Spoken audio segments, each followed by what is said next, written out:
Assalamualaikum warahmatullahi wabarakatuh. Saya akan membacakan buku The Iliad of Homer, bagian 5.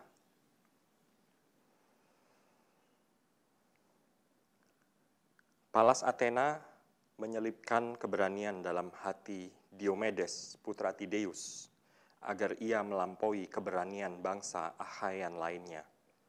Athena membuat helm dan perisainya berkilauan seperti cahaya bintang pada musim panas. Ada seorang kaya dan terhormat di antara pasukan Troy. Ia pendeta Hephaestus bernama Dares. Phegeus dan Idaeus adalah putranya yang gagah berani dan ahli dalam peperangan. Berdiri di atas kereta perang, kedua prajurit itu maju dan akan menghadapi Diomedes. Phegeus melempar tombaknya, namun lemparannya meleset. Sekarang giliran Diomedes. Lemparan tombak Diomedes tepat mengenai dada Phegeus. Seketika itu juga Phegeus roboh dan mati. Idaeus tak berani membawa mayat saudaranya. Ia tak ingin bernasib sama. Bagaimanapun juga Hephaestus kemudian menyelamatkan Idaeus dengan membuat kabut tebal agar ia tidak terlihat Diomedes. Karena ia tidak ingin ayah mereka menderita. Diomedes merampas kereta perang mereka dan sepasang kudanya dan membawanya ke perkemahan. Para prajurit Troy ketakutan. Mereka melihat Phegeus mati dan Idaeus melarikan diri. Athena menyuruh Ares meninggalkan medan perang dan membiarkan mereka menentukan sendiri siapa yang akan mendapat kejayaan. Athena mengajak Ares ke sungai Scamander. Setelah itu, para prajurit Achaean berhasil memukul mundur pasukan Troy. Agamemnon menjatuhkan Odius, kapten suku bangsa Halizoni, dan kereta perangnya dengan tombaknya. Idomeneus membunuh Phaesus putra Borus dengan tombak yang menancap di bahunya. Phaesus jatuh dari kereta perang. Tombak Menelaus berhasil membunuh Scamandrius putra Strophius. Artemis mengajari Scamandrius bagaimana membunuh makhluk hutan yang buas. Namun keahliannya memanah tak menyelamatkan nyawanya karena Menelaus menombaknya. Meriones membunuh Phereclus putra Tekton, orang yang membuatkan kapal yang digunakan Paris untuk menculik Helen. Meges membunuh Pedaeus putra Antenor, anak haram yang besar dan tumbuh di bawah asuhan Theano. Eurypylus putra Euaemon membunuh Hypsenor putra Dolopion dengan pedangnya. Diomedes masih mengamuk. Putra Likaon melihatnya dan mengarahkan anak panahnya ke Diomedes. Anak panah itu berputar di udara dan menembus baju perang Diomedes. Diomedes berlumuran darah dan ia mulai gelisah.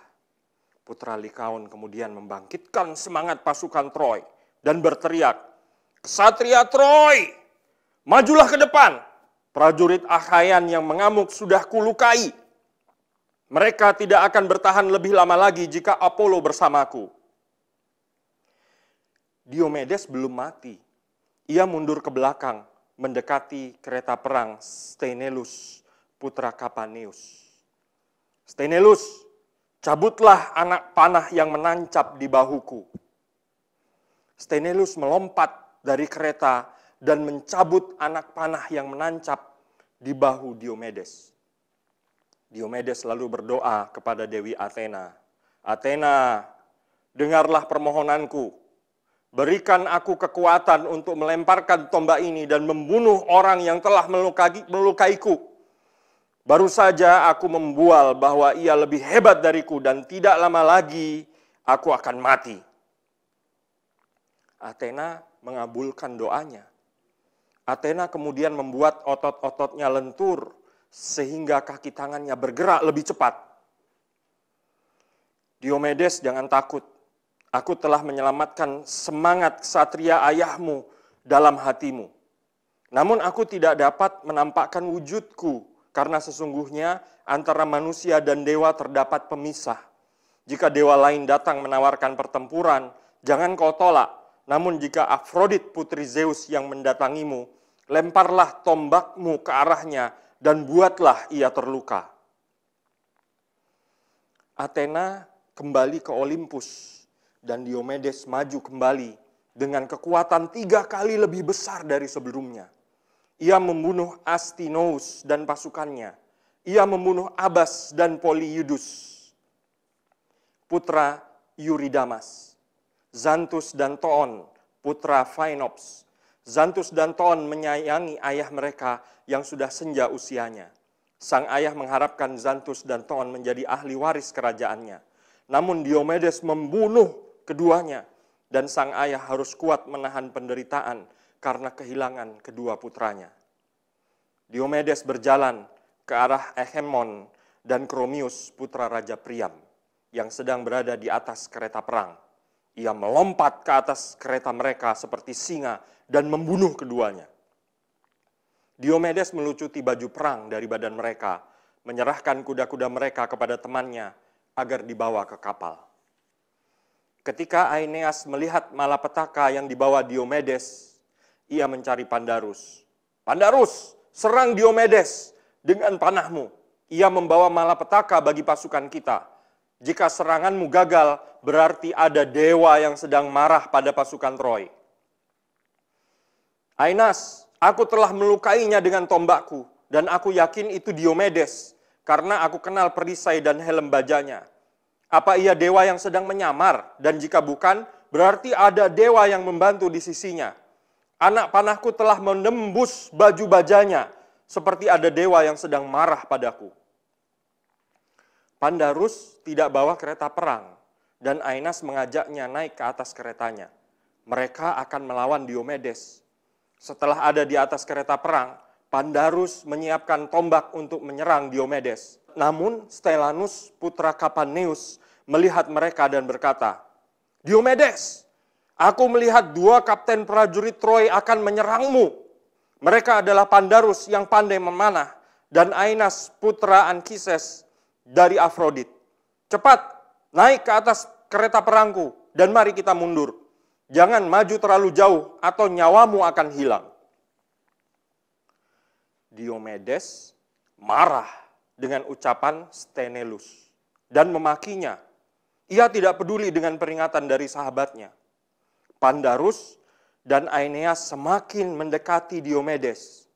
Pandarus berkata kepada Diomedes, Putra Tydeus, jika busurku ini tak bisa melukaimu, aku akan mencobanya dengan tombak ini. Pandarus melempar tombaknya, namun Diomedes menangkisnya dengan perisai. Pandarus menduga tombaknya menembus perut Diomedes, namun ternyata tidak. Kini giliran Diomedes menyerang Pandarus dengan tombaknya. Athena membantunya dengan mengarahkan tombak itu ke arah hidung Pandarus, dan ia terjatuh dari kereta perangnya dan mati. Aeneas melompat dari keretanya. Ia tidak rela jika pasukan Achaean mengambil mayat sahabatnya. Diomedes mengangkat sebuah batu dan melemparkannya ke Aeneas. Lemparannya tepat mengenai dada Aeneas dan ia roboh. Saat Diomedes ingin membunuhnya, Afrodit membawanya keluar dari medan perang. Diomedes menyuruh putra Kapaneus agar ia mengambil kereta perang Aeneas dan sepasang kudanya. Tanpa membuang-buang waktu, ia segera menaiki kereta perang itu dan memacunya dengan cepat. Ia mengikat tali kendali kereta perang Aeneas ke keretanya dan membawa kereta perang itu keluar dari barisan prajurit Troy. Ia memberi kereta perang itu kepada prajuritnya, Deipilus, dan menyuruhnya membawa kereta perang itu ke perkemahan. Diomedes mengejar Afrodit sambil membawa tombak. Ia tahu tak ada dewa atau dewi yang lihai berperang selain Athena dan Enyo. Ketika melihat Afrodit, ia melompat dan melempar tombaknya. Lemparannya mengenai tangan Afrodit. Darah lalu mengalir dari tangan Afrodit. Namun darah sang dewi tentunya tidak sama dengan manusia, karena mereka tidak makan roti dan minum anggur. Afrodit kesakitan dan putranya jatuh dari pangkuannya. Namun Apollo menangkap Aeneas dan menyelubungi tubuhnya agar ia tak diserang oleh tombak Diomedes. Diomedes mencela Afrodit. "Putri Zeus, cepat tinggalkan medan perang dan biarkan pasukan Troy bertempur sendirian. Jika kau masih ikut campur, kau akan mendapat akibatnya." Iris menarik Afrodit dari medan perang. Afrodit melihat Ares berdiri di sisi kiri medan perang. Sementara itu kereta perangnya diistirahatkan di awan. Afrodit lalu memohon kepada kakaknya sambil menangis. "Oh kakak, selamatkan aku. Pinjami aku kereta perang agar aku bisa segera pergi ke Olympus. Seorang manusia telah melukaiku. Ia adalah Diomedes. Kemungkinan ia akan mengajak Zeus berkelahi." Ares meminjamkan kereta perangnya untuk Afrodit dan ia meluncur dengan kereta kakaknya ke Olympus ditemani Iris. Ia mengadukan perbuatan Diomedes kepada ibunya. "Siapa yang telah melukaimu seakan-akan kau berbuat salah?" tanya ibunya kepada putri kesayangannya. Afrodit menjawab sambil menangis. "Ketika aku sedang mengeluarkan Aeneas dari medan perang, Diomedes menyerangku dengan tombak. Pasukan Achaean berani menentang dewa." "Sabar putriku," sang ibu mencoba menenangkan putrinya. "Kita yang tinggal di Olympus harus menyerahkan urusan kepada laki-laki, meski kita lebih sering menderita. Ares pernah sengsara akibat perbuatan Ephialtes dan Otus ketika mereka mengikatnya dengan kejam. Ares terbaring tak berdaya selama 13 bulan dengan tubuh terikat perunggu. Ares pasti akan mati jika ia tidak dibantu oleh Eriboea, ibu tiri anak-anak Aleolus, mengabari Hermes. Begitu juga Hera yang menderita ketika putra Amfitrion melukai dada kanannya dengan anak panah. Sekarang Athena membantu Diomedes melukaimu. Betapa bodohnya manusia yang mengira bisa hidup lebih lama jika menentang dewa. Biarlah istri Diomedes, Aegialeia, putri Adrestus, tidak akan pernah berjumpa lagi dengan suaminya setelah perang ini berakhir." Dione menangis melihat putrinya terluka. Ia menyembuhkan luka itu. Athena dan Hera mengejek Zeus, dan yang pertama bicara Athena. Ia menyindir Afrodit yang merayu Paris agar pergi ke Sparta dan menculik Helen. Zeus tersenyum dan ia memanggil Afrodit. "Putriku, takdir melarang kau jadi pahlawan. Biarlah Athena dan Ares yang mengurus perang. Kau cukup menjalankan tugasmu seperti biasa." Demikian mereka bercakap-cakap. Namun Diomedes menyerang Aeneas. Meski ia tahu Aeneas dilindungi Apollo, Diomedes sama sekali tidak takut. Ia tetap akan membunuhnya dan melucuti pakaian perangnya. Diomedes menyerang prajurit Aeneas dengan perisainya, namun serangannya ditangkis Apollo. Ketika Diomedes kembali menyerang Aeneas untuk keempat kalinya, Apollo berteriak, "Mundur, putra Tydeus. Kalian manusia tidak bisa melawan dewa, sekalipun kalian hebat dan tak terkalahkan." Diomedes mundur. Apollo membawa Aeneas ke Pergamus. Di sana, Aeneas dirawat Leto dan Artemis. Apollo memutuskan kembali ke medan perang dengan menyamar menjadi Aeneas. Ia menemui Ares. "Ares, bisakah kau menghukum Diomedes? Ia sudah berani menyerang Afrodit dan hampir membunuhnya, seolah-olah ia dewa." Apollo kembali ke puncak Pergamus. Ares menghampiri pasukan Troy untuk menyemangati mereka dengan menyamar menjadi Akamas, kapten bangsa Thracian. "Putra-putra Priam, sampai kapan kalian akan membiarkan para prajurit Troy dibantai pasukan Achaean? Apakah kalian akan diam saja menunggu mereka mencapai tembok kota? Aeneas sudah terluka parah, sekarang ia di Pergamus. Selamatkan sahabat-sahabat kita dari malapetaka." Kata-kata Ares menyentuh hati mereka.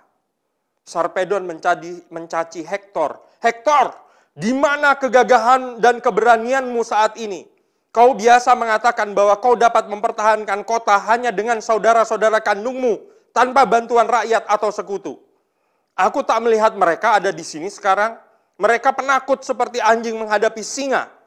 Dan kami yang menanggung derita pertempuran ini.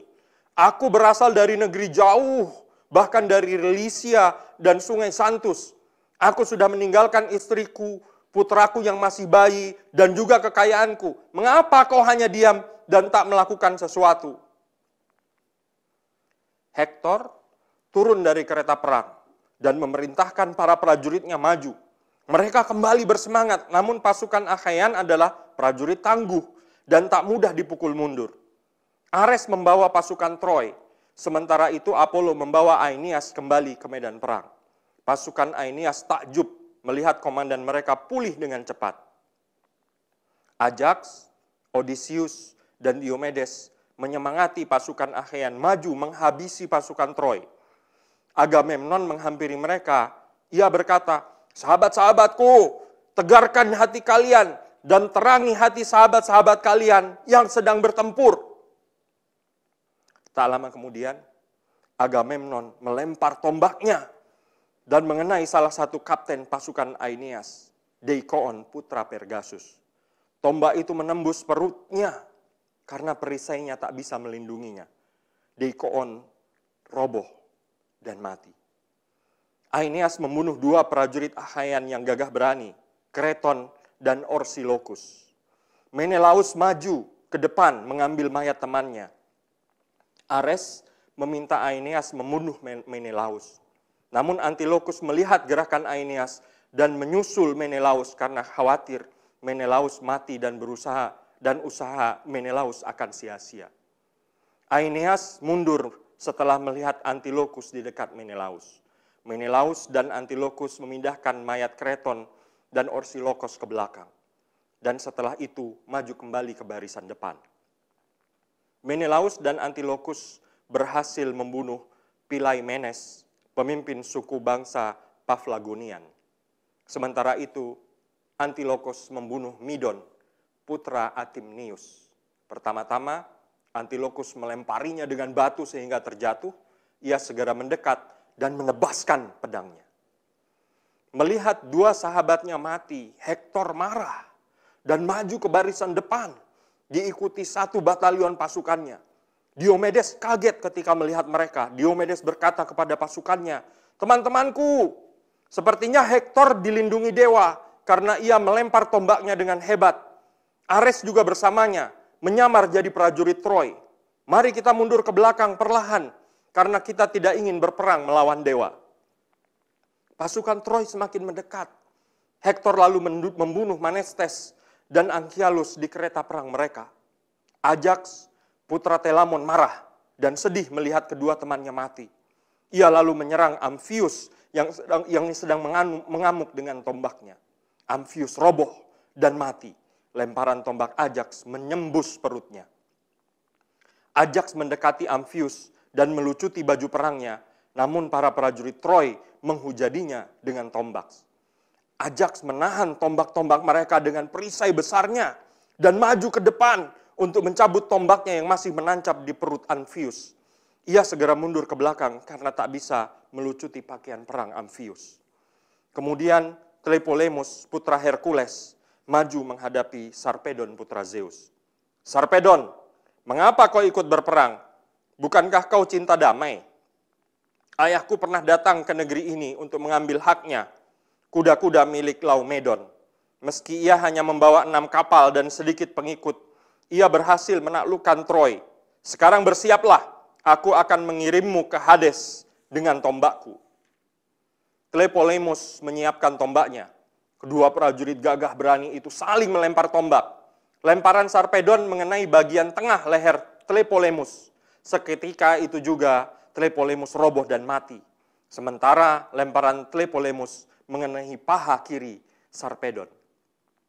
Sarpedon dibawa pergi oleh teman-temannya dan pasukan Achaean membawa mayat Tlepolemus. Odysseus menatap sedih kematian temannya. Ia ragu apakah harus mencari Sarpedon dan menghabisinya atau menghabisi pasukan Lycian. Pada akhirnya ia mencari Sarpedon Athena ada di sampingnya ketika Odysseus membantai pasukan Lycian. Odysseus membunuh Koiranus, Halius, Alastor, Chromius, Alkandrus, Noemon, dan Prytanis. Hektor mendekati Sarpedon dan mengajaknya maju ke depan. Sarpedon menjawab, "Putra Priam, jangan biarkan aku mati di tangan musuh. Kau harus membiarkanku pulang." Hektor diam saja.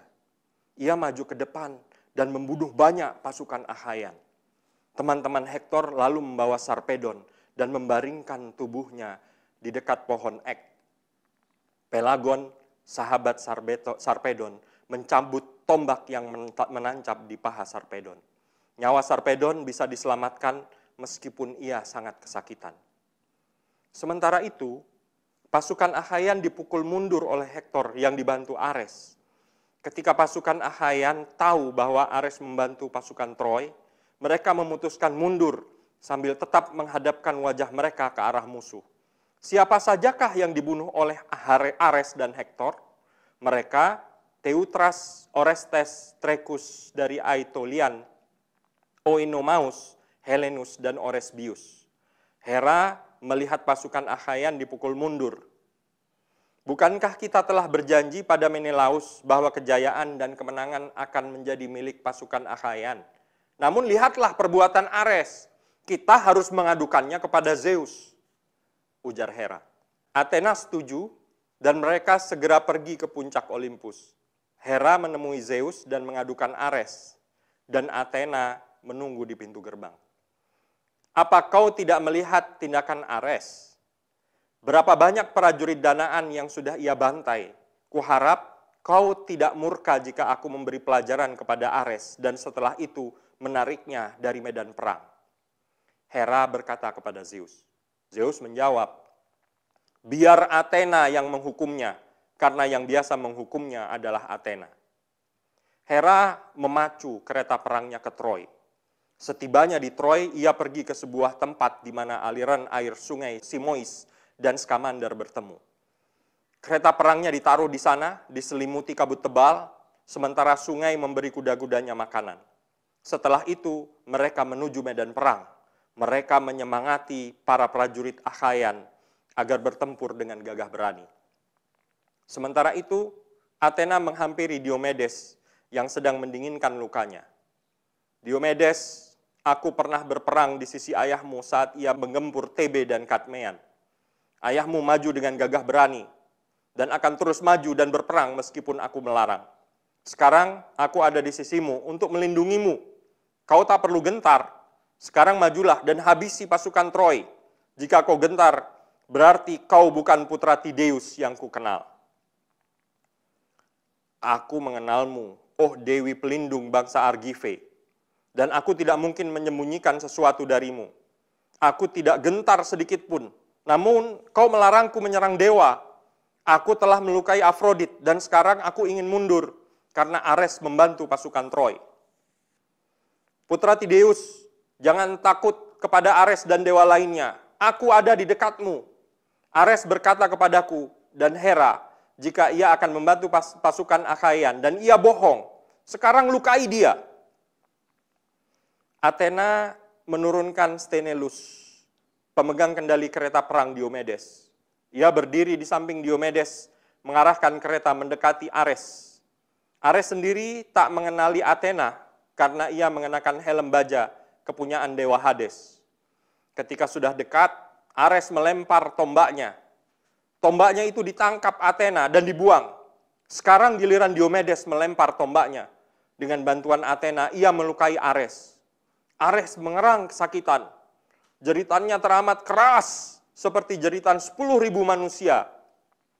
Pasukan Troy dan Achaean panik mendengar teriakan Ares. Ares kembali ke Olympus, duduk di samping ayahnya. Oh ayah, apakah kau marah atas perbuatanku? Kehendakmu semestinya kami patuhi.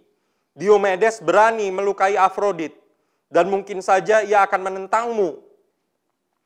Zeus marah. Jangan datang lagi ke istana ini. Aku membencimu melebihi dewa lainnya. Kau ikut campur dan telah berbuat kejahatan. Kau mewarisi sifat buruk ibumu. Namun, aku tak akan membiarkanmu dalam keadaan seperti ini. Kau akan jadi makhluk yang lebih rendah di antara para dewa jika kau bukan putraku. Zeus menyuruh Paion untuk menyembuhkan Ares. Paion menaburi serbuk herbal dan Hebe membasuh luka itu. Memakaikan pakaian indah dan mengantarkan duduk di sisi ayahnya. Hera dan Athena kembali ke Olympus setelah menghentikan aksi brutal Ares.